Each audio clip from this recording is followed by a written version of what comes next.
Hey, everybody. Welcome to Beyond the Frame. My name is Jay Nephew, and thanks for joining us today for another live episode. Special guest today, all the way from the North Country. That's for those of you who aren't from New York. That's Albany and North in New York, not New York City and North. That's another 4 hours the other way. But anyway, we have our very special guest from Malone, New York. Look that up on the map. It's like a tiny little dot. His name is Scott McLaughlin, and he is the owner and operator at Lucky Strike Lanes in Malone, New York. Him and his father, George McLaughlin. Did George build the place back in the day or not? No, he bought it. He bought it, okay. Yeah. I know that when I was a kid, which was like, what, 12, 15, 20 years ago, we would go, 45 years ago, we would go there. My mom would go bowl a tournament there and she would take me there. And I just remember being, it's a beautiful little quaint bowling center and I love it. Well, Scott McLaughlin's with us. He's on the New York State Board of Directors for BPAA there, past national director and also current chair of the tournament committee for BPAA. Welcome, Scott McLaughlin. Thanks, Jay. Scotty. North Country native, North Country native, right. So I give a little special nod to my North Country folks. Look, New York was hit really hard, obviously, with the pandemic. We've been over this a billion times, and you've had your ups and downs there as a state, right? You and I had a little kind of a conversation a little earlier about 3 or 4 cases here and there. Your county that you live in has 1 active case. The surrounding counties have 2, 0, 4. New York City, a different story. Tell me why you had to get together with your fellow operators in New York State and go to the legislators. Explain to people who aren't from New York what this means to you. I'll do the synopsis is you're being held hostage by New York City for the rest of the state, right? Is that a fair way to say it? Yeah, in a roundabout way. I mean, it was, it was difficult up here. I mean, obviously, as you know, the North Country, there's not a lot of population up here. Malone's a town of 15,000 people. I mean, from the get-go, when all this happened, we really didn't have the cases. I mean, I think at the most at one time in Franklin County, it was like 14 active in the county at one point. Right. That's a big number for that county, right? Yeah, and I mean, there was only a couple in Malone, so it definitely was difficult, and then especially when, when all the phases came out by the governor saying, recreation and entertainment would be in phase 4, and then, phase 4 came and went, and 48 hours before phase 4 was supposed to open in the North Country, the governor comes on TV and says, oh, well, bowling centers and movie theaters can't open yet. It was kind of, it was a shot in the foot, Yeah, for sure. So you guys get together as a group, people from Buffalo, Rochester, Syracuse, Watertown, Plattsburgh, and you join forces with the folks downstate that you normally are friends with, but their business is quite different than yours. They're in one of the largest metropolitan areas, I think the largest in the country, really, New York City, but Long Island, Staten Island, all the boroughs, et cetera, et cetera. So you end up joining forces with them to say, look, we are ready to open, at least in our part of the country. And now, given the state of the virus in the city, it's time to release some of these restrictions. How did working with the legislators help your cause? Do you feel that what your efforts that you took ended up being positive in the long run? Or do you think that it didn't matter much? What's your take on that? Yeah, I mean,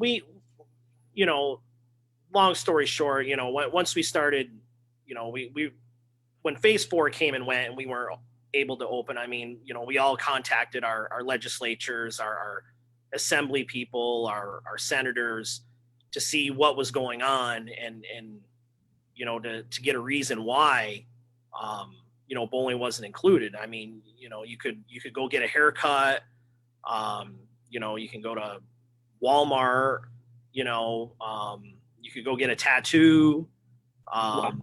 In some places, I mean, you could even go to a gentleman's club, but yet you couldn't go to a bowling center. Right. So it was kind of disheartening. So, we all contacted our respected legislatures, and said, hey, what's the deal? And they would call the governor's office and they really couldn't get an answer either. They're like, hey, we support you. We're with you. But we're just not getting any answers. So, we sent letters. We started doing bowling pins. That's what I was going to get at. Tell me how that came about. So we were at our annual meeting, and I believe it was Allison Bohannon. I think it was Doug's wife who, because before we defeated sales tax in New York State twice, and there was a thing where, we would all have index cards in our bowling center. People would fill them out, our customers.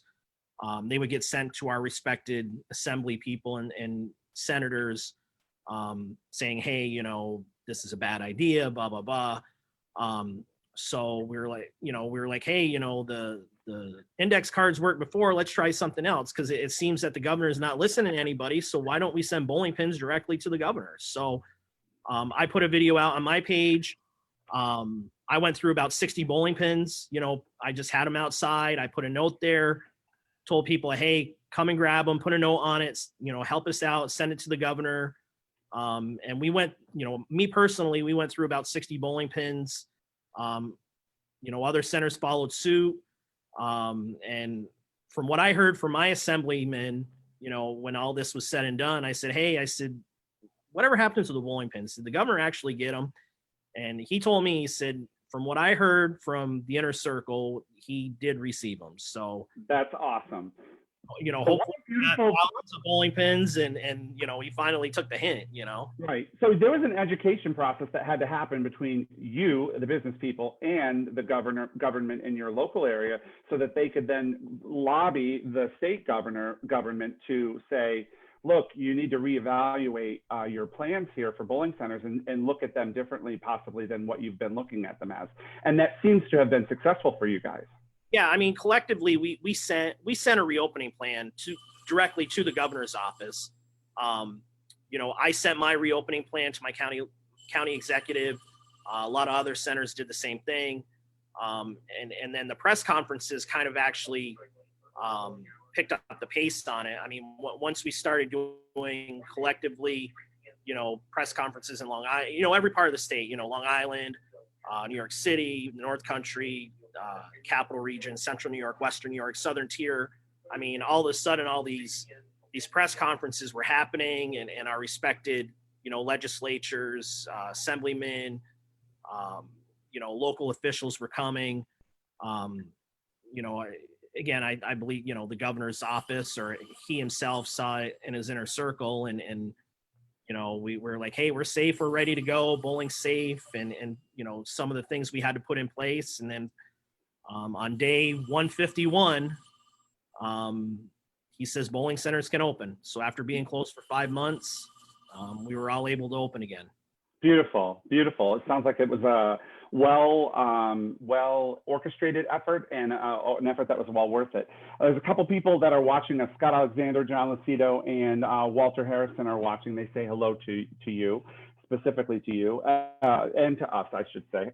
And I say hello back. Hey, if you've got a question you want to ask Scott McLaughlin about Lucky Strike lanes, or his inability to make a 7-pin, or anything like that, you can certainly reach out to us. No, I'm just picking Scott. That is true. Scott's a very talented bowler, by the way, people. He doesn't just own the place, he knows how to play. That's what we like to say. So Scott, let me ask you this. You said we were allowed to open, and you had your reopening plan that you submitted. Did your reopening plan include shower curtains between the lanes? Yeah, if I'll tilt this a little bit. We got our lovely barriers in between each lane. So if we want to use the rule is every other lane unless you have a barrier in between each lane. So okay. And that wasn't defined as like approach and settee area or anything like that, was it? The way I read the rule was it had to be between the lane, a barrier between each lane if you want to use every lane. So okay. And has someone come in and checked your stuff to make sure it's compliant, or was this all on your own? Like you just had to interpret the rules and do what you felt was right and just open the doors and see what happened? Basically what we, the guidelines we were set, they set for us We did what the guidelines said. And then, before we opened on the New York Forward website, there was a place where you had to read and affirm the guidelines. Once you did that, you were good to open, as long as you didn't open before, they said you could open.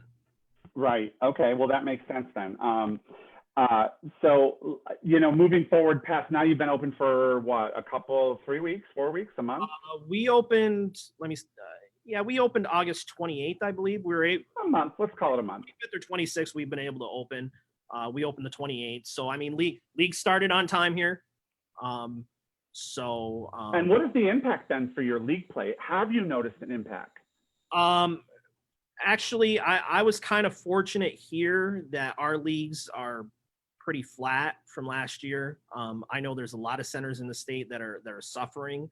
Mm-hmm. And I think it's because, our area, but our league, knock on wood and thank God our league base is okay. Open play, not so much. I'm about 30% of what I was at this time last year for open play.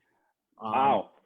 Okay. So then now if you're at 30%, who are that 30%? Which category of customer is it? Is it just a lower level mix of all your normal play? Or do you notice that it's more of this type of player or bowler or customer than the others? Who are you missing? Who are you seeing more of? It's probably a mix. It's hard to gauge it right now because the weather, as you know, the North Country. Well, we were going to get to that too. Yeah. The weather's still good. Well, you say good. I say your high was 42 the other day. That's not very good, but okay, we'll say. That was at Saranac Lake. So. One of the coldest places on the earth, I think. It got snow in Lake Placid on Friday, so. Oh, well, hey, at least it wasn't in July this time. So, the weather's been good, so hopefully in the next 30 to 45 days it'll pick up again. I think play is going to be down until at least the first of the year. You think so? Okay. For those of you guys that are watching that aren't familiar with like the weather pattern in the Northeast, it's a very interesting, and it's not just the Northeast. I'd say it's the Midwest too. When the weather turns nice, everything looks not attractive that's indoors, no matter what it is. You can be giving away gold bars on every lane and people just don't come. They believe that it's Gulf weather and they have to be outside. And it's beautiful country, so rightly so, right? The mentality shifts the farther south you go. It's more 24/7 year-round entertainment down here in Texas.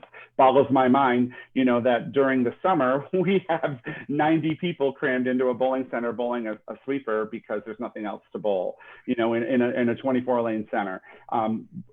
So, the business trends are different.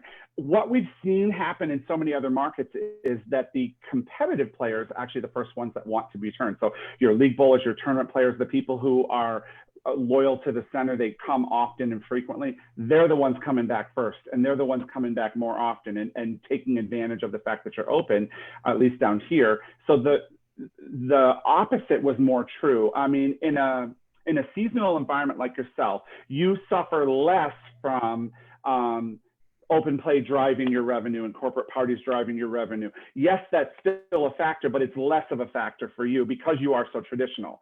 Well, you come down into an area where league play is not the main goal, that open play revenue and that casual player revenue is worth far more as a percentage to this business here. So they're really investing in and nurturing that competitive player to get them to grow their side because this side has shrunk, right? So we're seeing centers that are still achieving prior year revenue or they're close to it, but it's a different mix of player, which is I just find interesting because for so many years, our whole industry has been, yep, league is great and we love it and all, but you really got to go out there and get the open play and you really need to be a family entertainment center and you really should do all these things. Yet the ones that are surviving the most are usually not the big ones with all the bells and whistles to it. A lot of mom and pops have really done an amazing job of staying focused to who their customer is, taking care of them and nurturing them. So hats off to them and hats off to you for having a flat league season per se, I'm sure you're going to be able to drive that open play revenue, especially once you get that first snowfall. Yeah, I mean, hopefully again it will. I mean, we've had phone calls and they ask, hey, what are the restrictions? And we tell them, um, for the most part, the people that have come in, I mean, the open players, they've been great. We bring them, we check them in, we bring them down to the lanes. We explain the ground rules. Everybody's been good. Even, our league bowlers, I mean, they get it. Most of them have been here for years, and we had meetings with them, before we start and say, hey, listen, these are the ground rules. This is what it's got to be for right now. Again, I thank them all for being supportive and every act that they did, because we are a traditional center, and the majority, as the majority of our income is, the 32, 34 weeks of bowling. 100%, 100% for sure. So have you been able to be creative in driving some other additional revenues? Have you found some new ways to tap into that maybe untapped into market? I mean, we're looking at it. I mean, we're working on some stuff. I got a couple short season leagues that, we usually do. So, like a have a ball or stuff like that. Yeah, we do an adult youth have a ball league, and we got a couple other leagues we do, short seasons. So. And have you had any luck trying something on an off night, like a handicap sweeper or a scratch sweeper or a fun sweeper, using some of your best X games that I see behind you?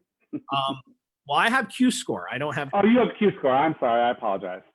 That's okay, but you can use the different formats for that. Right. Yeah. So I haven't really done any sweepers yet. Like on a Thursday night, I have one side available. We got 10 lanes on each side so on Thursday nights, we've been doing it for a few years now. It's $10 all you can bowl. They come in, they start at 6 o'clock, they bowl for 3 hours, however long they want to stay. $10 a person, includes shoes, and that seems to be pretty popular. Last week we did fill up last week, so nice, which was good, and we do a family special on Sundays when I don't have a tournament going on. Pizza pins and pop. Some people call it, we do that. There's a couple other things we do. So I actually had a tournament be 2 weeks ago on Sunday. We did a small tournament. For an 80-degree Sunday, we had 56 people. So I mean, which was great. That's amazing. And I thanked every one of them for coming. I mean, a lot of these people, they just want to bowl, and they do. They want to forget about their life for 3 hours and have a good time and be social with their friends. Yeah. And social, however they're allowed to be. If with the mask, without the mask, it's fine. They just need to see them. At least, oh wait, that's me talking. I mean, even our senior league, I have 24 seniors that bowl on Friday afternoons. And I only lost a few of them. And I mean, they were the first ones that wanted to bowl. They're like, listen, we want to bowl. And I said, God bless you, and yep. They're here. Nobody else is in the building when they're here. But yeah, I mean, they want to bowl. So beautiful. Great. So what's on the horizon for you? What can we expect to see from you and for Lucky Strike Lanes in the near and distant future? In the near and distant future, as of what? What are you? I'm just asking, what do you have in the works? Do you have any fun things in the works that we don't know about that you want to share with us? Not really. I mean, we when all of this stuff happened, we were closed for 5 months. I mean, we put new flooring down, the settee. We did some painting. I did a lot of maintenance work. We cleaned the building from top to bottom. I mean, right. I threw 2 dumpsters full of stuff out that's been in here for 30 years. You know what I mean? So damn it, and I didn't get to pick through it. I've been considered a hoarder at times with old bowling paraphernalia, but I get it. I do have an old Quebec Bowlers Club sticker that's on my desk that I am not getting rid of. All right. The QBC. You got to love the QBC. Oh, my God. I miss those days. Driving to Montreal and bowling at Laurentian and Laval, and I don't remember any of the other ones, but yeah, it's been so long. There's not very many there anymore. I mean, it's gone down, but Laurentian's still there. Yeah, Laurentian was a beast, right? Listen, it's been so good chatting to you, Scott. Thank you for sharing your journey that you had to go through to get open, and you know how you feel that impacted everything. I really am excited for the future for New York, because it seems like you have really kind of forged a relationship with all your fellow proprietors that seem to be strengthened by this. So hats off to you and the entire state for getting the job done using all the tactics you could come up with, and then moving forward, changing the perception of bowling for everyone. So thank you for that. I appreciate it. Well, I appreciate having me on, Jay. It's always good to see you, an old friend. So Thank you. It's always good to see you. always, if you ever make it back, you know, you're always welcome here. So You don't never know when I'm going to show up in Malone with my bowling balls. So you just never know. You never know. We might have to do a remote show of Beyond the Frame that day. So on behalf of Cubica AMF and Jay Nephew, myself, I would like to thank Scott for joining us today. Thank you to our viewers who've been watching and saying hello to us on the side. Until next time, I want to make sure everybody stays in the right frame of mind and do everything you need to do to stay safe and healthy and have a phenomenal business week. Take care, everybody. Thanks, Scott. thanks, Jay.